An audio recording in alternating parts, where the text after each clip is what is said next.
Hello everyone, welcome to our second video.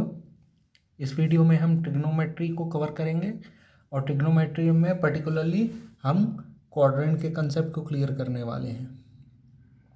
अगर हम देखेंगे कि क्वाड्रेंट का कंसेप्ट क्या है, तो इसके लिए आपको एक बहुत ही छोटी सी बात अपने बस ख्याल में रखनी होगी और आपको क्वाड्रेंट का पूरा कंसेप्ट क्लियर हो जाएगा। क्वाड्रेंट मतलब क्वाड मतलब चार ग्रुप, जिसमें ये हमारा फर्स्ट क्वाड्रेंट कहलाता है, ये हमारा सेकंड क्वाड्रेंट कहलाता है, ये हमारा थर्ड क्वाड्रेंट कहलाता है और ये हमारा फोर्थ क्वाड्रेंट है। अब जिस हिसाब से मैंने लिखा है उसी हिसाब से देखो कि जब क्वाड्रेंट को मैं काउंट कर रहा था तो सारे क्वाड्रेंट को काउंट करते वक्त मैं एंटी क्लॉकवाइज गया। कैसा गया? एंटी क्लॉकवाइज गया।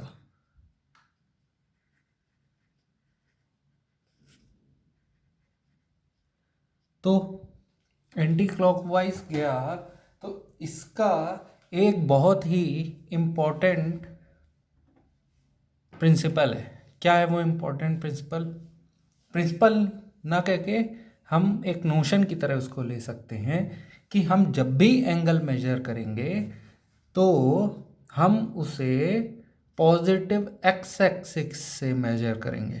कहाँ से मेजर करेंगे? Positive side of x axis से मेजर करेंगे। और एंगल को किस डायरेक्शन में मेजर करना है? पॉजिटिव एक्स एक्सिस से मेजर करना है। और वो मेजर करेंगे तो किस डायरेक्शन में मेजर करेंगे? Anti clockwise. इसका मतलब क्या हुआ कि अगर आपको कोई एंगल दिया गया है, अगर आपको किसी तरीके का कोई एंगल दिया गया है, फॉर एग्जाम्पल आपको एंगल दिया गया है ये,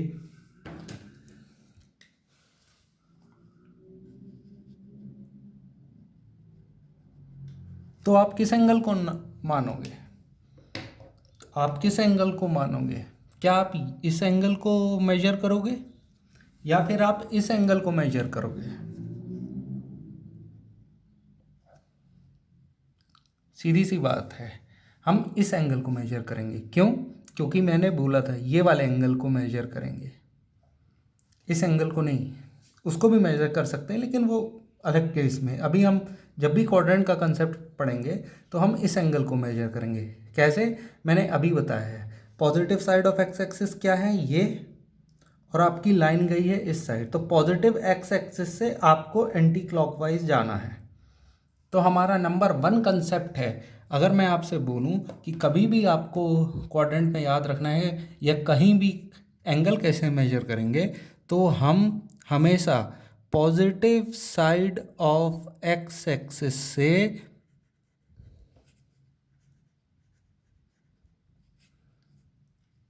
से एंटी क्लॉकवाइज डायरेक्शन में जाएंगे।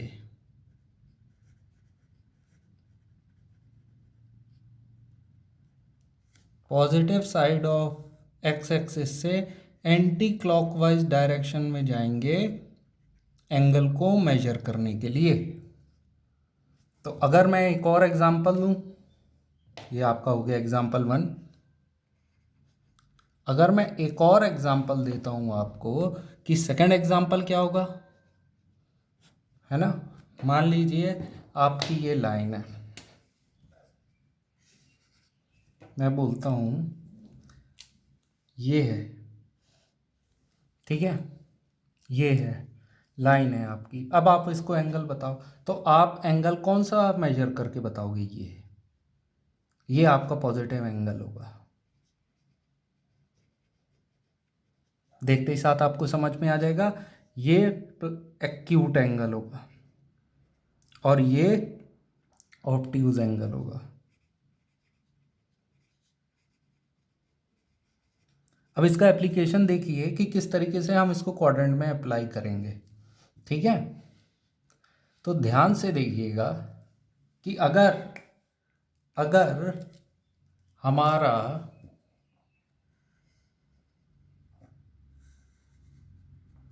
पॉइंट या फिर कोई लाइन किसी पर्टिकुलर क्वाड्रेंट में है तो उसका एंगल मेजर कैसे होगा। तो अगर मान लीजिए हमारा लाइन इस क्वाड्रेंट में है, इस क्वाड्रेंट में है, तो ये एंगल कितना होगा, ये एंगल कितना होगा, ये एंगल को कैसे मेजर करेंगे। मैं अभी वैल्यू नहीं पूछ रहा हूँ, मैं ये पूछ रहा हूँ कैसे मेजर करेंगे। तो आप देखिए पॉजिटिव एक्स एक्सिस ये है, आप यहाँ से चलेंगे और एंटी क्लॉकवाइज डायरेक्शन में जाएंगे, यहाँ से चलेंगे और एंटी क्लॉकवाइज डायरेक्शन में जाएंगे, तो ये आपका एंगल का मेजरमेंट होगा। ठीक है, आपका एंगल का मेजरमेंट ये होगा। देख के ही लग रहा है कि ये 180 डिग्री से ज़्यादा का है ना। आपने जब नोशन ले लिया कि मैं positive x side of x axis से एंटी क्लॉकवाइज डायरेक्शन में जब जाऊंगा तभी एंगल को मेजर करूंगा और वो एंगल पॉजिटिव होगा। ठीक है ना। फॉर एग्जांपल हम मान लेते हैं कि ये एंगल है 45 डिग्री, ये एंगल है 45 डिग्री और ये है पूरा 180 डिग्री। इतना एंगल हो गया हमारा 180 डिग्री। तो अगर मैं पॉजिटिव एक्स एक्सिस से इस एंगल को नापूं, इस एंगल को मेजर करूं, तो टोटल एंगल क्या हो गया, टोटल मेरा एंगल क्या हो गया, टोटल मेरा एंगल हो गया ये हो गया, और ये टोटल एंगल कितना हो गया 225 डिग्री। ये टोटल एंगल कितना हो गया 225 डिग्री। तो बात क्लियर हो गई कि हमें एंगल को कैसे मेजर करना है। ठीक है, तो चलिए अभी हमें ये तो समझ में आ गया कि हमको एंगल किस तरीके से मेजर करना है। अब क्वाड्रेंट को देख करके आप बता दीजिए कि वीडियो को बीच बीच में रोकिएगा जब मैं बोलूँगा कि ये कौन से क्वाड्रेंट में है या ये कौन से क्वाड्रेंट में पड़ेगा, एंगल किसका कितना होगा। ठीक है, तो अगर लाइन इस क्वाड्रेंट में है ना, तो सीधी सी बात है ये एंगल कितना होगा। अगर ये थीटा एंगल है, हम इसको θ1 एंगल दे देते हैं, तो ये θ1 एंगल 90 डिग्री से तो कम होगा, क्योंकि ये पूरा 90 डिग्री है। हम एंगल अगर नापते, इस एंगल को मेजर करते, तो ये 90 डिग्री ही निकलता। ठीक है,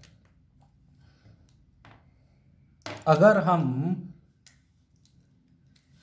इस लाइन को देखें, ये रेड वाली लाइन को देखें, है ना, ठीक है, ये रेड वाली लाइन को देखें और फिर देखें कि थीटा कितना है। फॉर एग्जांपल ये एंगल है θ2, हमेशा पॉजिटिव एक्स एक्सिस है, तो ये θ2 क्या हो जाएगा, ये θ2 90 से तो बड़ा हो जाएगा, 90 से बड़ा है, इससे बड़ा है और इससे छोटा है, 180 डिग्री से लेस है।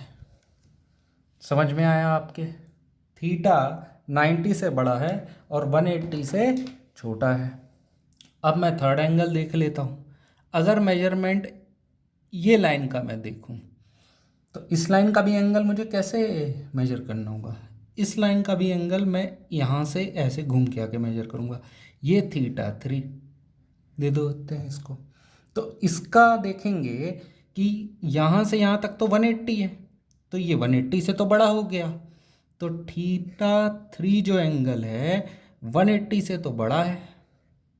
ठीक है, अब ये क्वाड्रेंट है, ये 90 डिग्री, ये 90 प्लस 180 और ये 90, और तो यहाँ से यहाँ तक, इस लाइन से यहाँ 90, यहाँ से 180, 180 से यहाँ 270, तो ये लाइन 180 से तो बड़ी है पर 270 से छोटी है। तो अगर जब थर्ड क्वाड्रेंट पे कोई एंगल बनता है तो उसका एंगल ऐसा होगा, कोई सेकंड क्वाड्रेंट पे एंगल बनेगा तो उसका एंगल ऐसा होगा, और कोई अगर फर्स्ट क्वाड्रेंट पे बनेगा तो उसका एंगल ऐसा होगा, फर्स्ट वाले की तरह हम देखेंगे। ठीक है, अब हम लाइन के रेस्पेक्ट में भी बात कर रहे हैं, है ना, इसमें थोड़ी बहुत आगे जा कर के चेंजेस हो सकते हैं, लेकिन मेन लॉजिक हमारा यही है। अगर आपकी लाइन इस क्वाड्रेंट में है तो आप इसको कैसे मेजर करोगे? आप ये घूम करके आओगे और उसके बाद ये एंगल को मेजर करोगे, तो ये एंगल कितना हो गया? θ4। अब आप देखो यहाँ से 90, 180, 270, 270 और 270 के बाद थोड़ा सा एंगल और, तो मैं देखता हूँ कि ये एंगल 270 से तो बड़ा ही होगा, मगर एक और 90 अगर मैं ऐड कर दूँ तो 360 होगा, पर 360 से तो थोड़ा छोटा है, तो मैं इस एंगल को देख लूँगा 360 डिग्री। तो ये हो गया मेरा फोर्थ क्वाड्रेंट का एंगल। तो आपको पूरी तरीके से ये पता चल जाएगा कि अगर कोई लाइन किसी क्वाड का एंगल, अगर किसी लाइन का एंगल दिया हुआ है तो वो किस क्वाड्रेंट को बिलोंग करेगा, या फिर अगर वो किस क्वाड्रेंट में है तो उसका एंगल कितना हो सकता है। ये सिर्फ हमको इंडिकेशन के तौर पे लेना है, एग्जैक्ट वैल्यू नहीं पता करनी है। एग्जैक्ट वैल्यू मैं अगले वीडियो में आपको बताऊंगा। Thank you.